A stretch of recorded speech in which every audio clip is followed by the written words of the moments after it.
Hello दोस्तों, welcome है, स्वागतम है आपके अपने ही चैनल एमन एकेडमी पर। आज फिर हम आपके लिए लेकर आए हैं सीटेट दिसंबर 2024 का जो बच्चे एग्ज़ाम देने वाले हैं या जो है अगले एग्ज़ाम की जो तैयारी कर रहे हैं 2025 हो, जो बीएड में एडमिशन ले लिए हैं या डीएलएड में एडमिशन ले लिए हैं, सब के लिए क्लास बहुत ही अहम और महत्वपूर्ण होने जा रहा है। तो हम आज पढ़ेंगे वही सीटेट्स के अंदर जो मुश्किल अल्फाज और कठिन शब्द आते हैं उसी पर हम चर्चा करेंगे, डिस्कस करेंगे। आप लोग क्लास पर बने रहिएगा, लेकिन जिस तरह से हमें व्यूज़ आने चाहिए उस तरह से नहीं आ रहे हैं, क्योंकि आप लोग जो है वीडियोस को शेयर नहीं कर रहे हैं। तो वीडियो को खूब शेयर कीजिए, खूब शेयर कीजिए, यहाँ तक कि जितनी मेरी तमन्ना है वहाँ तक वीडियो शेयर होता रहे। तो हम पढ़ेंगे मुश्किल अल्फाज। मवाद, ये क्या पूछा जाता है आपको सीटेट में? मवाद। मवाद किसे कहते हैं? मवाद जो है आप कहेंगे कंटेंट को, इंग्लिश इसका कह लें आप कंटेंट कह लें या मटेरियल कह लें। जिसको हम इंग्लिश में मटेरियल कहते हैं उसी को उर्दू में मवाद कहते हैं, उसी को इंग्लिश में कंटेंट भी कहते हैं। क्या कंटेंट आपके पास क्या है? नहीं बोलते हैं कंटेंट आपके पास क्या है, ये भी हो जाएगा, मटेरियल भी हो जाएगा, मवाद भी हो जाएगा। उसको हिंदी में कहेंगे सामग्री और विषय वस्तु। हिंदी में क्या बोलेंगे दोस्तों? सामग्री और विषय वस्तु। चलिए आगे दूसरे वर्ड मीनिंग पे चलते हैं हम। इदराकी। इदराकी जो सीटेट में आपसे पूछा जाता है, इदराकी क्या होता है? वकूफ़ी क्या है? ये इदराकी और वकूफ़ी अगर हमको से पूछ लिया जाए तो हम उर्दू जानते हुए भी, पढ़ते हुए भी समझ में नहीं आता कि ये क्या है। कौन से अजनबी शहर से इस शब्द को सीटेट वालों ने ढूंढ के लाया है?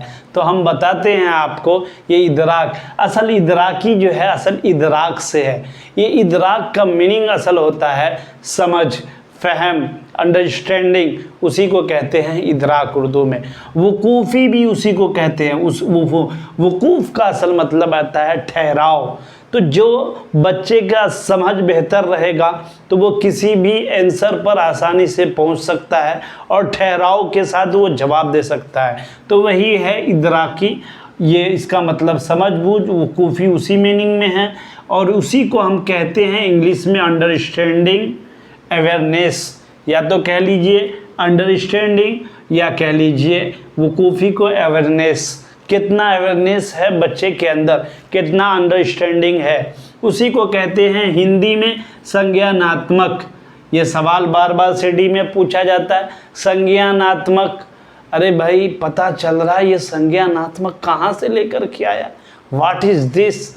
अरे जब हम पढ़े रहेंगे कि संज्ञानात्मक को ही इदराक कहते हैं और अंडरस्टैंडिंग को ही इदराक संज्ञानात्मक कहते हैं। तो जब तीनों ज़बानों पर हमारा एकदम कंट्रोल रहेगा तो हम आसानी से आंसर तक पहुंच सकते हैं। चलिए हम देख रहे हैं अंदाज़े नज़र। अंदाज़े नज़र तो समझ रहे हैं भाई, अंदाज़े नज़र। अंदाज़े नज़र यानी हमारी देखने की सलाहियत कहाँ तक है, कितना हम अर्न कर रहे हैं, कितना हम अर्जन कर रहे हैं, वही है। उसी को हिंदी में कहेंगे उपागम। हिंदी में क्या कहेंगे बच्चों? उपागम। उसी को कहते हैं इंग्लिश में point of view. Point of view, उसी को क्या कहते हैं? पॉइंट। अब सवाल हिंदी में जिसको उर्दू पर कंट्रोल है, इंग्लिश जान रहे हैं, वह हिंदी पर थोड़ा सा वीक है, तो वो क्या बोलेंगे? उपागम को। अब उपागम किसका नाम है भाई? कहाँ से आया है ये? तो इसलिए जो है कन्फ्यूज़न हो जाता है। ये चीज़ें क्लियर रहेगी तो हम जवाब तो आसानी तक पहुँच सकते हैं। देखिए समी ज़राए, ये समी, समा यस्मउ से आता है अरबी में सुनना। समा यस्मउ का मतलब उर्दू में आता है सुनना, उसी से है समी ज़राए।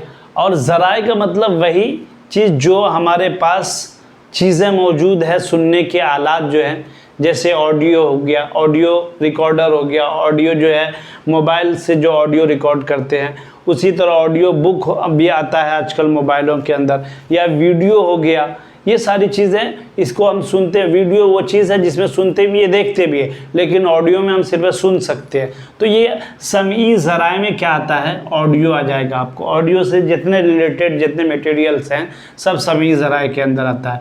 तो समई समझ गए, सुनने वाली चीज़ों को समई ज़राए कहते हैं। उसी को श्रव्य सामग्री कहते हैं। उसी को हिंदी में क्या बोलते हैं दोस्तों, श्रव्य सामग्री। उसी को इंग्लिश में बोलते हैं ऑडिटोरी एड्स। उसी को इंग्लिश में क्या बोलते हैं, ऑडिटोरी एड्स है उसी। और देखिए बसरी ज़राए, बसर यब शुरू का मतलब अरबी में आता है क्या, देखना। अरबी में बसर का मतलब आता है देखना, उसी से अब बसरी, देखने के ज़राए क्या बोलते हैं उसको, देखने के ज़राए, वही है बसरी ज़राए। क्या है, बसरी ज़राए को हिंदी में क्या बोलते हैं, दृश्य सामग्री, दृश्य सामग्री। और उसी तरह इसको इंग्लिश में क्या बोलते हैं, visual aids, visual aids. English में क्या बोलेंगे, विजुअल एड्स। हिंदी में उसको बोलते हैं दृश्य सामग्री, और उर्दू में बोलेंगे बसरी ज़राए। तो चीज़ों को समझते चलेंगे, क्लियर करते चलेंगे। अगर इस तरह की वीडियोस आपको दोस्तों अच्छी लग रही है, आप चाहते हैं कि मैं इस तरह की वीडियो आपके पेश खिदमत करूं, तो आपके मेरे लिए मैं चाहता हूं कि आप हमारे वीडियो को लाइक भी कीजिए, शेयर भी कीजिए, और अपने दोस्तों को कहिए खूब सब्सक्राइब करें। जब तक आप हमें मोटिवेट नहीं करेंगे तो हम कैसे आपके लिए वीडियो लाएंगे। तो अगर चाहते हैं कि इस तरह की वीडियो आए तो लाइक करना मत भूलिएगा। चलिए, हवा से खमसा क्या है, हवा से खमसा। हवा से खमसा किसे कहते हैं दोस्तों, जिसको हिंदी में कहते हैं इंद्रियां। हिंदी में क्या कहते हैं, इंद्रियां। और इसको क्या बोलते हैं इंग्लिश में, 5 सेंस। इंग्लिश में क्या बोलते हैं, 5 सेंस है। ये 5 सेंस है क्या है, एक सुनना, सुनना ये भी एक सेंस है, देखना ये भी एक सेंस है, बोलना ये भी एक सेंस है, महसूस करना ये भी एक सेंस है, छूना ये भी एक सेंस है। ये सारी चीज़ 5 सेंस के अंदर आता है। ये किसके अंदर आता है, 5 सेंसेस। तो उसी को कहते हैं हवा से खमसा। उसी को क्या कहते हैं, हवा से खमसा। हिंदी में कहेंगे इंद्रियां, हिंदी में कहेंगे इंद्रियां। अब पूछ लेता आपको हवा से खमसा, आपको नहीं मालूम है हवा से खमसा क्या होता है। तो ये चीज़ है हवा से खमसा, सुनना, बोलना, जो है देखना, उसके बाद छूना, और उसके बाद महसूस करना, ये सारी चीज़ें हवा से खमसा में आता है। तो इंद्रियां और 5 सेंस है, उसी को कहते हैं हवा से खमसा। चलिए, तलबा। तलबा किसे कहते हैं, ये तो अच्छा अब सबको मालूम होगा, जिसको हम हिंदी में विद्यार्थी कहते हैं, इंग्लिश में स्टूडेंट कहते हैं। शागिर्दों को भी जानते होंगे, छात्रों और स्टूडेंट्स। उसके बाद खुशखत क्या है दोस्तों, खुशखत, उसको हिंदी में क्या बोलेंगे, सुलेख। खुशखत क्या होता है, यानी अच्छी राइटिंग को क्या बोला जाता है, खुशखत बोला जाता है। उसी को हिंदी में कहते हैं सुलेख, और उसको इंग्लिश में कहते हैं गुड राइटिंग, आप तो जानते ही होंगे।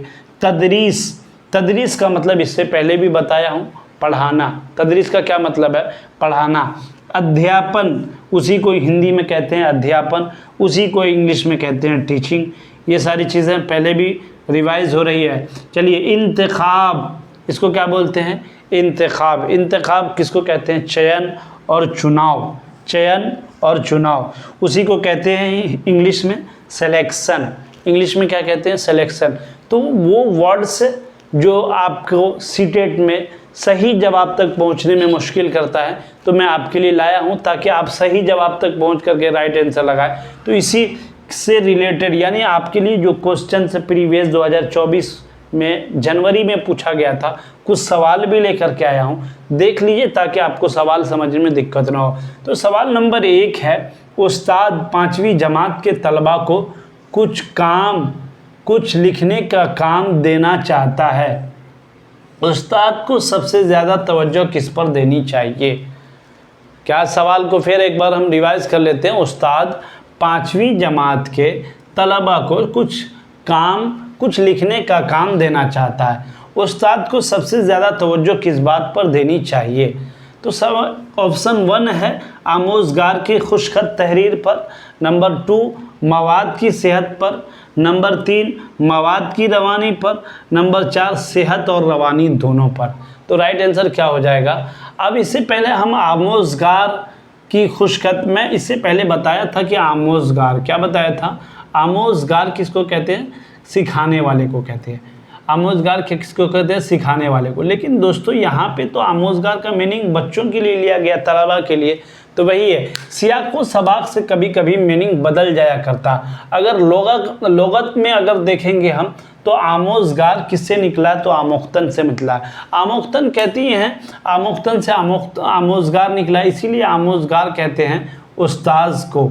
लेकिन यहाँ पे बच्चों के लिए इस्तेमाल हुआ, बच्चे सीखने वालों को भी आमोजगार कहा जाता है। तो इसलिए हम क्या बोलेंगे, यहाँ पे जो है ये आमोजगार तलबा के लिए है।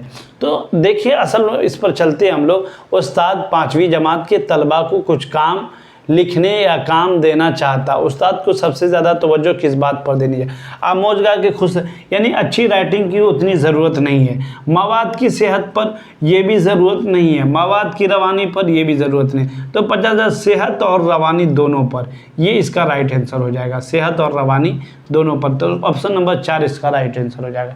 चलिए उसी तरह सवाल नंबर 2 देखेंगे। दर्ज झेल में कौन ज़बान के उस्ताद की बुनियादी जिम्मेदारी है? यानी आप अगर टीचर हैं उर्दू के या इंग्लिश के या हिंदी के टीचर हैं तो आपके लिए कौन सी जिम्मेदारी सबसे पहले है? तो क्या है? आमोजगारों की तदरीस, यानी वही आमोजगार किसको कहते हैं? तलबा को, स्टूडेंट को, छात्रों को। छात्रों की तदरीस, तदरीस तो जानते हैं यानी छात्रों को पढ़ाना। उसके बाद छात्रों की तरसीली ज़रूरतों को निशानजद करना, यानी आमोजगारों की तरसीली ज़रूरतों को निशानजद करना।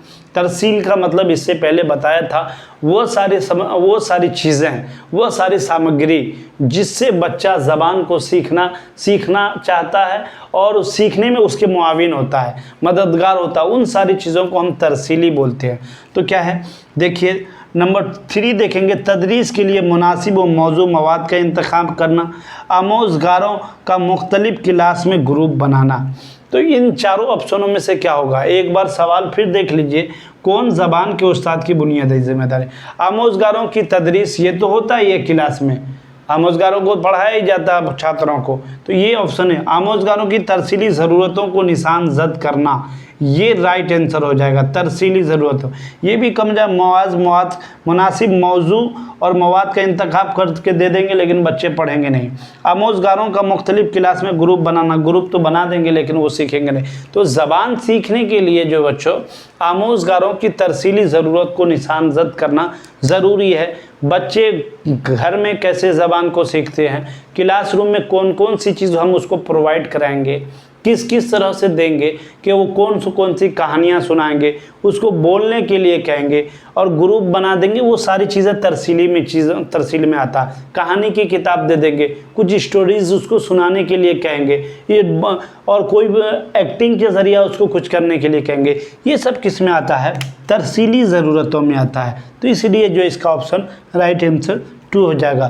तो बच्चों यही क्लास, मुख्तसर सी क्लास थी आज आपके लिए। इसी तरह हम क्लास आपके लिए लाते रहेंगे। अगर आपको ये क्लासेस अच्छी लग रही है तो लाइक कीजिएगा, शेयर कीजिएगा और सब्सक्राइब बटन दबाना मत भूलिएगा। और मैं ये लास्ट में कहूँगा कि आप जो है बेल आइकन को दबा दीजिएगा ताकि मैं वीडियो अपलोड करूँ तो आप तक आसानी से पहुँच जाए। आप सबका हमारे चैनल पर विजिट करने के लिए बहुत बहुत शुक्रिया।